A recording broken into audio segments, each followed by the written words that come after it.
Là, actuellement, on est engagé dans un projet qui s'appelle Picardie Science 2.0. À l'origine, c'est un projet déposé par Ombelliscience. Ombelliscience qui donc est le centre de culture scientifique de Picardie. Les CMA font partie du conseil d'administration depuis toujours. Et Ombelliscience donc doit promeut la culture scientifique auprès de l'ensemble de la population picarde. Donc c'est une action qu'on mène effectivement en partenariat Francas-CMA avec Ombelliscience dans l'idée de développer et de former le maximum d'animateurs à la pratique scientifique, à se sensibiliser aux sciences. C'est-à-dire aller dans des territoires, aider des collectivités, des associations, à ce que leurs animateurs qui interviennent dans les accueils de loisirs, dans les activités, des temps d'activité périscolaires, dans le cadre de la réforme, puissent être porteurs de propositions. Pour pouvoir sensibiliser le plus grand nombre d'enfants, et notamment sur des territoires ruraux.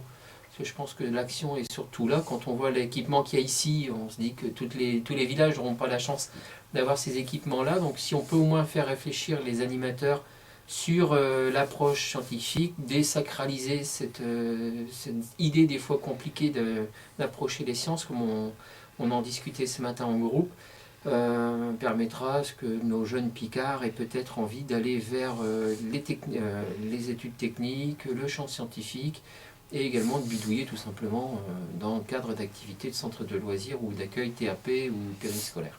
Donc c'est un gros projet, on a une première échéance là sur les 3 ans. Et une des premières choses qu'on commence à faire, c'est de commencer déjà par former nos propres formateurs. Et donc entre Franca et CMA réunis, ce qui permet d'économiser les énergies et puis de donner des synergies nouvelles. Enfin voilà. La relation Francas-CMA, au-delà d'avoir une relation forte nationalement, puisque les deux fédés travaillent très étroitement ensemble, c'est aussi de pouvoir se mobiliser nos militants, nos bénévoles sur des sujets communs, donc les sciences, les médias ou d'autres choses certainement à développer. Et ça permet d'échanger sur les pratiques et de découvrir comment d'une fédération à l'autre on travaille peut-être différemment en termes d'approche, mais au final on forme les mêmes personnes sur les mêmes diplômes, que ce soit des diplômes d'animation volontaire ou de formation professionnelle, du CQP, du BP ou autre. Et donc pour ça, nous en tant que mouvement, on travaille sur le volet militant, c'est-à-dire les membres des CMA, alors aussi les membres des Franca, moi je parle plutôt pour les CMA. Les membres des CMA ont besoin d'acquérir des compétences ou de renforcer des compétences de façon à pouvoir développer dans les stages BAFA, dans les stages de formation professionnelle, des propositions d'activités, des propositions de contenu sur cette question de la culture scientifique, parce que on est dans un monde entouré de tout un tas de choses. Tous les jours, on démarre sa voiture, on allume sa machine à café, on allume sa radio. On utilise son téléphone, on est entouré de tout un tas d'outils qui reposent sur une technologie, qui reposent sur des concepts scientifiques qui ont été déclinés en savoir-faire concret et technologique. Et donc cet environnement, ça peut être un environnement tout à fait opaque, voire hostile, quand on n'a absolument aucune prise dessus. Et c'est un projet qui est lancé sur 4 ans, donc avec différentes phases sur lesquelles on avance avec nos coordinateurs progressivement. C'est encore jeune puisque ça a démarré il n'y a que quelques mois et on en a jusque fin 2018. Donc d'ici ce temps-là, je pense qu'on aura réellement affiné le tir et ce qu'on a envie d'y développer.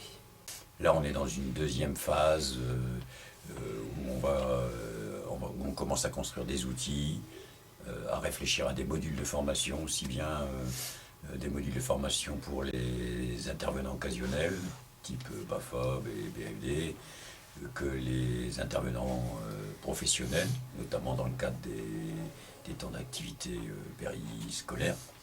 Donc l'idée là, c'est de pouvoir permettre aux enfants qui fréquentent les structures de loisirs, d'avoir un éveil, d'avoir une sensibilisation pour commencer à se poser des questions, à essayer de comprendre et à trouver des réponses sur cet environnement scientifique, technologique, qui nous imprègne chaque jour. On est sur la création d'un sac à dos qui nous permettrait d'avoir des outils qui amèneraient à aller découvrir l'environnement.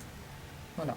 Et les outils qu'on a pour le moment en termes d'idées dans le sac à dos, c'est des outils qui seraient artistiques, découvrir l'environnement de manière artistique, découvrir de manière technique, sensorielle. Enfin voilà, il y a plein d'entrées différentes pour aller découvrir et prétexter d'aller découvrir l'environnement. Et donc on prépare également des modules transversaux tout public, enfin tout professionnel, intervenant auprès de l'enfant, éducation nationale, animation, ça c'est qui se mettront en place, on pense, à partir de l'année scolaire 2015-2016. Il s'agit de développer des contenus propres à ce qu'on peut faire dans les accueils de loisirs, dans les activités périscolaires pour des enfants et des jeunes. Et donc de faire en sorte que le temps de loisir il ne soit pas complètement déconnecté du temps scolaire, mais qu'il soit aussi un temps d'éveil, et que tout en réalisant des projets, tout en faisant des activités, tout en étant dans un souci de passion, de découverte, de faire avec les autres, on puisse permettre aux enfants de s'éveiller, de se poser des questions, de commencer à avoir des idées ou des méthodes pour envisager de construire des réponses à tout ce qui peut être support à ces rencontres. Par contre, si on avait cette discussion-là, dire c'est que si à un moment les gens ils veulent construire un petit char à voile ou un petit truc comme ça, c'est une perspective qu'ils peuvent se donner eux-mêmes à long terme. Ouais, voilà. C'est-à-dire comment les outils peuvent être peuvent générer, être le point de départ de construction d'un projet.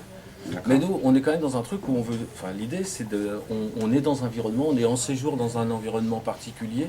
Comment on utilise des outils pour découvrir cet environnement-là. De repartir du patrimoine industriel Picard, de le revaloriser aussi parce que, par exemple, on manque dans des entreprises telles qu'Aerolia, par exemple, on n'arrive pas à trouver de cadres formés techniques parce qu'il y a une crise de motivation des jeunes vers ces métiers-là. On manque d'ingénieurs, on manque d'usineurs, par exemple. Paradoxalement, de gens qui ont bac ou BTS, usinage, mécanique usinage, on n'en trouve quasiment plus. Or, ils ont besoin de gens pointus. C'est pour ça qu'ils ont ouvert leur propre école, d'ailleurs, à Aerolia. Mais même comme ça, voilà. Plus le patrimoine industriel existant déjà, qui date, comme à peu près tout le patrimoine industriel du 19e. Donc voilà, il y a tout un travail là-dessus. Sachant que, oui, ça repose sur la culture scientifique. Enfin, je parle plus de culture scientifique que de connaissances scientifiques. Je veux dire, il y a un grand passé, que ça peut être à travers les filatures, à travers les sucreries, qui est, on va dire, technologique. L'idée, c'est de mixer. Tu peux venir si tu as une grosse connaissance que du coup tu as envie de la partager, mais tu peux venir aussi si tu n'y connais rien comme nous et tu as envie de découvrir, de te tester, et puis au final te rendre compte que tu sais plein de choses, même si tu crois que tu sais rien. À partir d'une idée de démythifier les sciences par une approche de la science de manière transdisciplinaire. Je ne sais pas si c'est clair ce que je raconte. C'est-à-dire qu'il y a souvent cette idée qui revient de segmenter sciences dures et sciences molles, entre guillemets. Et donc on est plus parti sur la thématique de la découverte de l'environnement, découverte du milieu, découverte de l'environnement, qui nous permet d'appréhender les sciences de manière plus globale, c'est-à-dire d'aborder des thématiques et donc de construire des activités sur des champs hyper large en fait, très très très large. Comme par exemple, on peut parler aussi bien de géographie, que de géologie, que d'histoire, que de culture. En fait, on est plus sur une approche culturelle des choses. On va parler du folklore, un peu de sociologie, etc. etc. Voilà, et ce qui est intéressant de se dire, c'est que les gens eux-mêmes penseront, réfléchiront à d'autres outils. Voilà. Ouais. Et donc l'intérêt, c'est la découverte des outils, éventuellement penser à d'autres outils, mais surtout d'avoir un temps qu'on n'a pas encore réfléchi, ou comment ces outils-là, on en fait une exploitation pédagogique, puis comment c'est utilisable après dans des stages d'animateurs, qu'ils soient des animateurs, de l'animation volontaire ou de l'animation professionnelle. Là, justement, l'objet de ce temps de travail, c'est plus de partir sur une approche de construction d'un outil qui serait une sorte de malle pédagogique, enfin en tout cas un sac à dos, plus un sac à dos, dans lequel on mettrait plusieurs outils qui nous permettraient d'appréhender le milieu de manière globale. Donc on est sur des outils aussi bien comme, on en a pas mal parlé avec François, le géocaching, ou bien une carte IGN, ou bien une boussole. L'idée, c'est de mixer. Tu peux venir si tu as une grosse connaissance que du coup tu as envie de la partager, Ouais. mais tu peux venir aussi si tu connais rien comme nous et tu as envie de découvrir, ou de te D'accord. tester, et puis au final te rendre compte que tu sais plein de choses, même si tu crois que tu sais rien. Ah ouais. Donc tout un volet autour des fusées hydropneumatiques, c'est-à-dire des bouteilles de plastique qui vont utiliser un volume d'eau et de l'air comprimé pour décoller.